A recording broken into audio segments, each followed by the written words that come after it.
Ladies and gentlemen, welcome back to a brand new video over on the channel by the name of Leah's Chill. Today, it's been a long ass time since I've created content over on the channel. Obviously, if you guys have just been chilling, hopefully you've been doing well. Me personally, I've just been doing my own shit. I've been very busy with school, job search, stuff like that. I'm out of a job currently, and so it's kind of been a big rush to get things together, so hopefully you guys will bear with me. But today, what I wanted to go ahead and do is just kind of reflect on some general... So it was a manga and a movie separately, but they both tell the same story differently. And so today we're going to speak about The Edge of Tomorrow, featuring Tom Cruise, and All You Need Is Kill, featuring Kire. No, that's the fake guy. What's his name? I'll just put it there. You'll know what I mean. But basically, they both feature a girl named Rita, Varansky, I believe is how you pronounce it, and she is someone who is like a super soldier. And so both of the main characters are heading into a war to go and stop aliens, and this is their first day on the job. And so they both start out with a very similar story, and I think the differences between the two actually got me really interested in the differences between like Americanized stories versus like a more Japanese-based story that's kind of trying to sell audience on a different thing. And so we're going to talk about them separately, and I'll tell you what's different about the two. So we'll start with Edge of Tomorrow in particular, just because Edge of Tomorrow is more fresh in my mind right now. So basically, Tom Cruise is this military man who has to go and join into a war, even though he is already of a higher command. He was already an officer, because they are losing embarrassingly bad. And so, after being labeled a deserter, he's suddenly tossed into combat and kind of bullied by the people on the battlefield. There's several very uncomfortable scenes of Tom Cruise basically just being bullied by a bunch of people. He gets called a maggot, of which is very apparent by the way you look at Tom Cruise in his eyes. I go, that's a maggot right there. No, I'm kidding. I'm so sorry, Tom Cruise. Anyway, so eventually they all end up on the battlefield, and so it's Tom Cruise alongside his sergeant and roughly about half a dozen named characters that are cracking jokes with him. And then their ship gets blown up and everything goes fucking wrong. Like, horribly wrong. Things are exploding, he falls and hits his face on the ground and loses his visor, his helmet comes off, his friends are dying one by one inside the battlefield, and these things called mimics are like these tentacle creatures with... You know how in Dark Souls 2, like there's giants, right? Well, these mimics, if you can see them right here, they seem to have like a giant face. Like they have a little hole as a face that seems to be their main pauldron. And there's yellow and blue ones, but yellow is most of what they end up fighting. So his entire squad basically gets fucking wiped. And then he sees Rita. Rita Varansky is a baller. She starts like slamming like these things with her sword. She's so cool.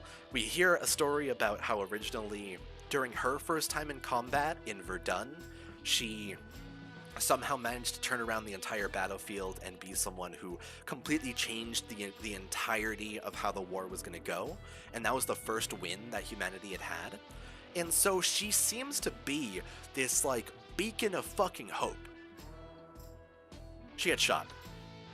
She gets stabbed through the chest, she's fucking murdered, and she dies right in front of Tom Cruise. And so Tom Cruise is freaking out, and then a blue tentacle mimic attacks him, and he blows himself up with a claymore and puts it on his chest and blows up the blue mimic, which is a different type, and his blood gets all over him and stuff. And so he ends up entering a time loop where he gets reset to the start of the day where he woke up on the base every time he dies until eventually he's able to get outside of the loop. But what they end up finding out is that the loop is caused by the aliens they're fighting.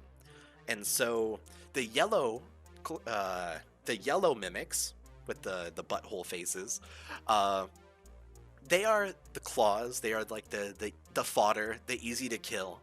And the alphas, the blue ones, the one that he blew up on him, are the central nervous system of the actual aliens.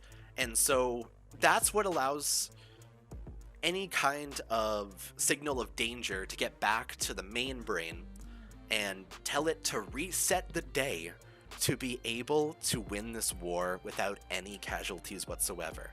And so the entire plot is the aliens start a war, and the way they win every conflict is they're able to keep on repeating the day in the time loop until eventually, at the end of it, they come out the winner through changing the tactics ever so slightly.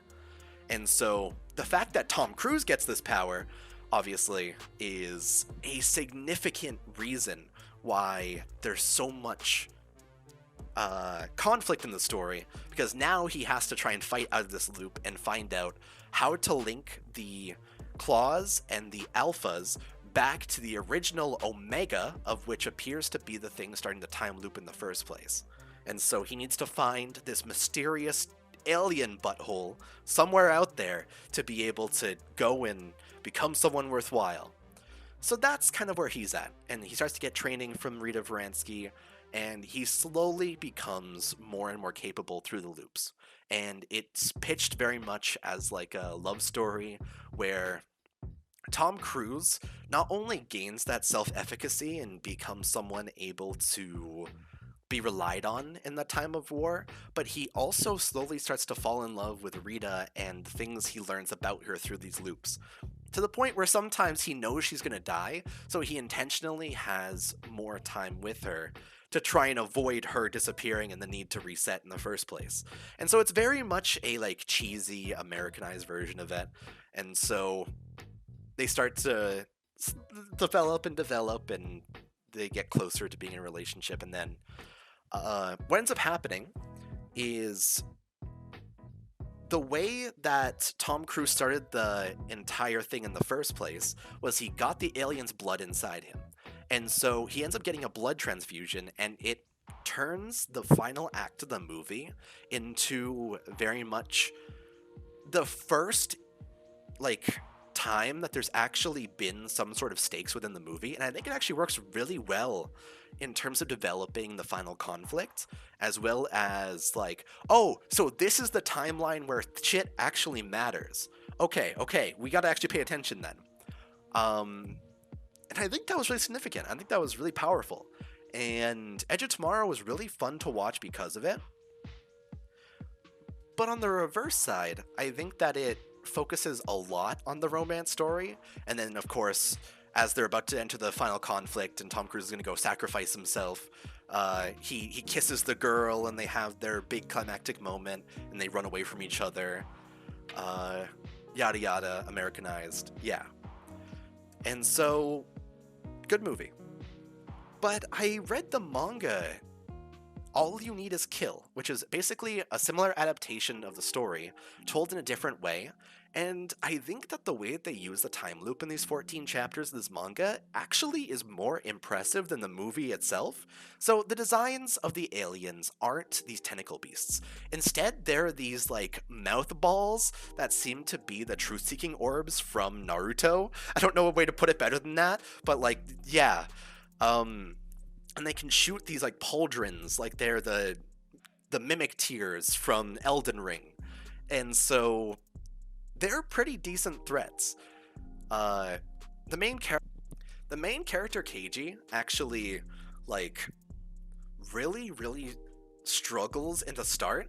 And so while the Tom Cruise movie starts out setting up the backstory of Tom Cruise and how he already wasn't a soldier, this starts with the main character, Keiji, basically bleeding out, and Rita Varansky says that she'll stay with him until he dies, which I think is a very different sort of sentiment from that sort of, like, action hero takes the call to action and rushes into it, versus in his moment of duress where he was going to die, the girl that didn't need to be there for him was there for him, and so he ends up liking her more.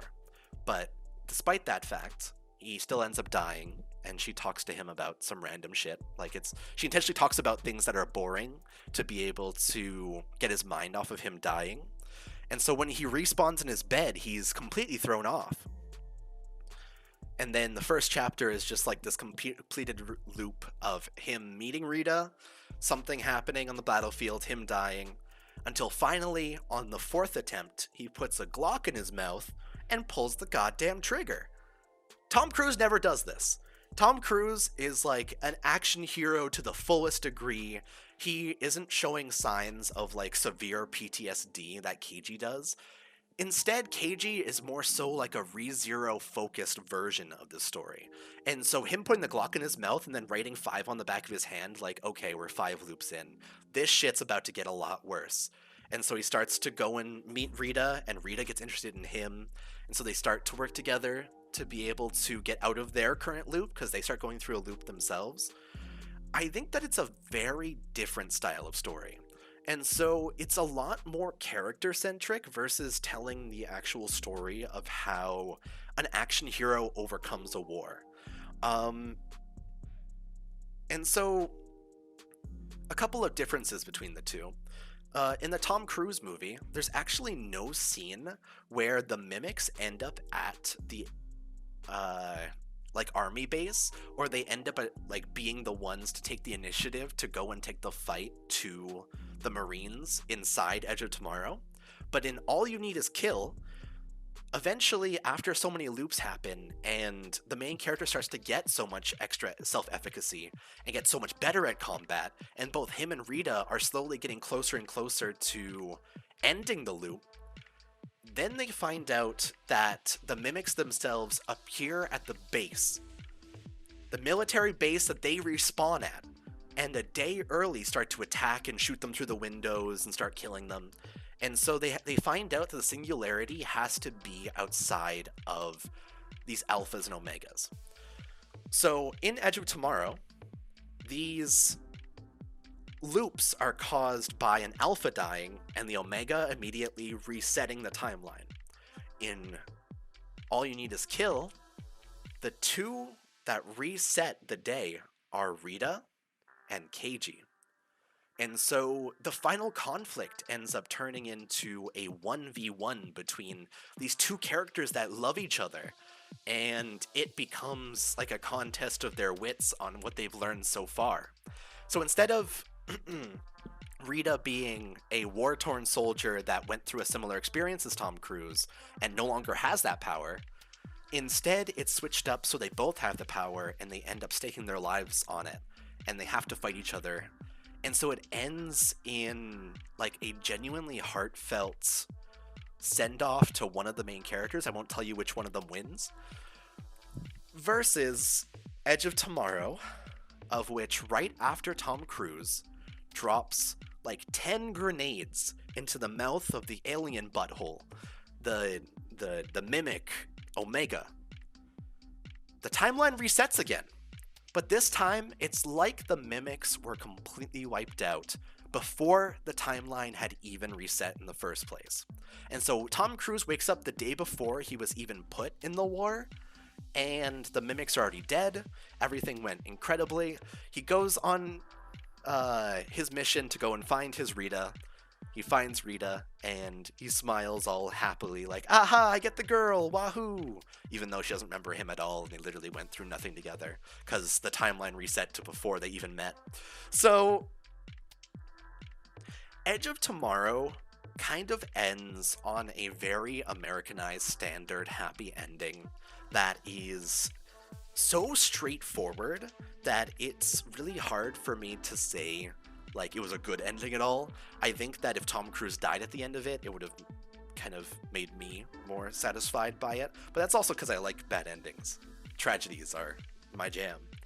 But in All You Need Is Kill, there's a form of tragedy within it, while also telling that love story and making it seem more personal by drawing it into a more character-centric story versus having it be entirely about how to get out of the loop, which is what Edge of Tomorrow is like.